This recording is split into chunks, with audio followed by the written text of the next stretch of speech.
Man, this is a line that has absolutely seen some change throughout the years.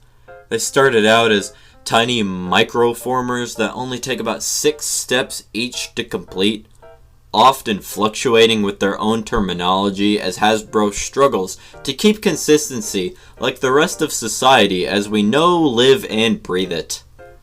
They would switch from Legends class to Commander class to Legions class, constantly varying in sizes, shapes, level of complexity depending on one of the main 36 lines shit out by Hasbro within the span of a single year.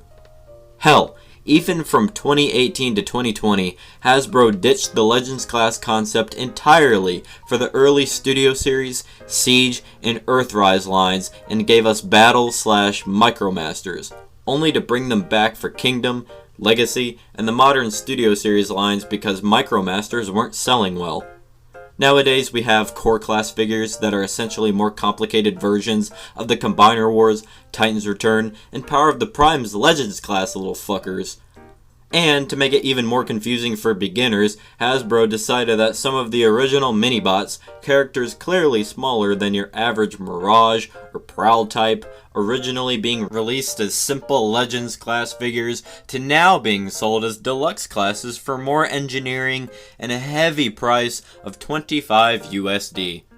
Don't get me wrong, I love that they're working to improve their figures, but goddamn, they're costly considering that these are toys for kids. That's the whole damn purpose of them being sold through your local Walmart or Targets, right? But hey, whatever. Let's take a look at some examples of these changes and see just how much these little guys have evolved. Starting with the old Generation/Universe Legends figures, I personally own Optimus Prime, Megatron, Starscream, and Bumblebee, but many of these guys were released.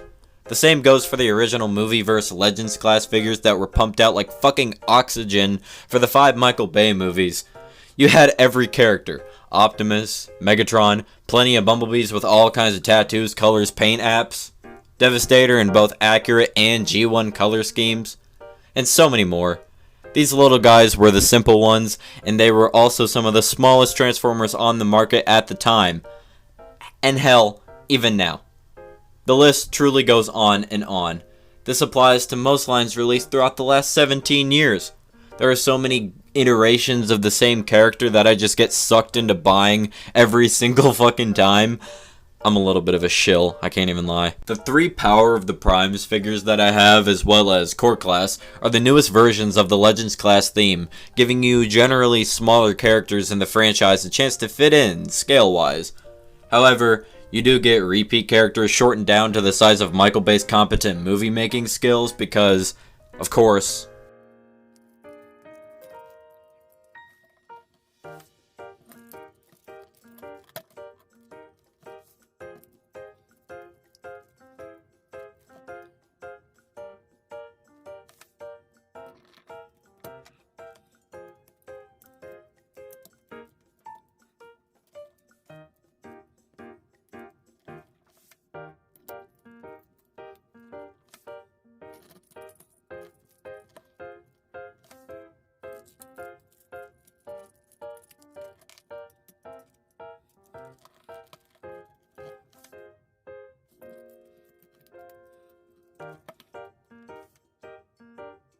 The robot modes always come out looking so simple and tiny looking, which definitely adds to the charm of this size class.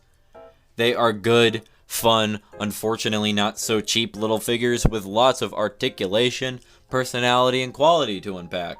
They end up being some of my favorite figures to pick up and pose, take pictures of, and play around with, like a little fidget toy that helps reduce my anxiety. That's the special thing about this hobby, and these figures absolutely encapsulate the joy of collecting. Alright, we are going to run down articulation for some of these figures because it has also evolved quite a bit over time.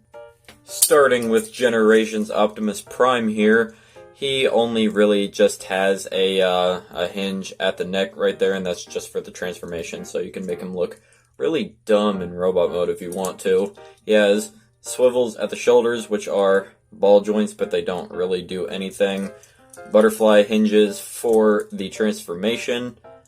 Elbows are on ball joints, nothing at the wrist. Upper diaphragm swivel, hips can kick forward that far, move backward that far, and they can kick out practically not at all. And his feet are shaped in a tilt, which is very nice, but I would have preferred just a tilt joint, but I guess that was just, it's a little too advanced for when this guy came out, like, a little over a decade ago. He's really cute, though. The Power of the Primes and Titan's Return and Combiner Wars figures, just in general, are a little simpler when it comes to articulation than, let's say, Legacy or Kingdom. So getting down into Beachcomber right here, he has a swivel at the head, can not do a full 360 just due to the nature of the design back there. He's a little too busy for that. Shoulders and elbows are on ball joints, nothing at the waist right there. Hips can kick forward that far. They can kick backward that far. If you move the cage out, you can get more range right there. Close that.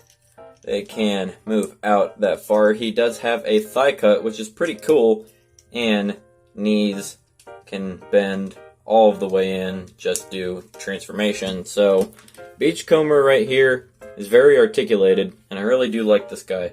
This is one of my favorite Legends class figures ever. I cannot wait for the Legacy Beachcomber to come out. When it comes to the movie line figures, these guys' range of motion definitely varies depending on the figure. I have 3 personally, not holding these guys the best, but yeah, I have 3. And I guess I'll just run down all of their articulations because the movie Legends class figures are very, very hit or miss.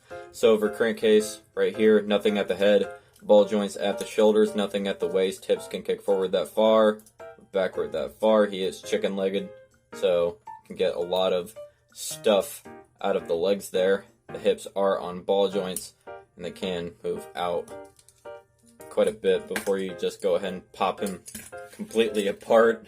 Cyberverse Commander Megatron right here, he does have a hinge at the neck. He can look up quite a bit actually, which is pretty cool, but not down. Cannot rotate his head whatsoever. Shoulders are on ball joints that are so prone to popping off, and this hinge right here does give you a little more range of motion right there. Elbows double jointed. There's a hinge right there. Oh my god. There's a hinge right there, and there's a ball joint, so you can get all that wiggly waggly motion. You can break his fucking back. You can break his spine if you want, so that's pretty goofy. Hips can move forward that far, back all the way. He can practically kick himself in the head if he wasn't so kibbly. They can move out that far. He does have a below the knee swivel, which is just the worst. Knees can bend 90 degrees, and that is it. His feet are also sculpted a very, very strange way, which I just do not understand. Barricade from the Bumblebee movie, he does have nothing at the head. That is very, very depressing. Shoulders are on ball joints. They can become helicopter blades, which is pretty cool. If you want to make that useful somehow, I'm sure you can entertain a small toddler with this. Shoulders can move forward, they can move out that far, in that far. They cannot do anything else. They're on ball joints, so that's cool. Hips can kick forward that far, move backward that far. They can kick out that far again before you pop them off. Knees are on hinges right there, and so are the feet. So that's it for the Movieverse Legends figures that I have that really like popping apart. And just for reference right here, here's how some of these guys look stacked up next to each other. You can see the variations of all the different sizes over the years, so that's pretty cool. And here is the entire collection, all in one big old group. And yeah, these guys look great together. These are great, fun figures. I love them. I gotta do it. Beautiful. Beautiful. So, overall, I think these guys are great and are definitely worth taking a look at. If you're a parent who is not looking to spend a plethora of money on a big budget figure, but still want quality within what you're purchasing, then I absolutely recommend these guys. Definitely some of the most addictive figures to get a hold of in my honest opinion. Well, anyways, my friends, that was the Evolution of Transformers Legends class. If you enjoyed today's video and would like to see more, please be sure to absolutely annihilate that like button. And with all of that being said, guys, this has been That Nerd Isaac 2006, and I'm rolling out. Peace.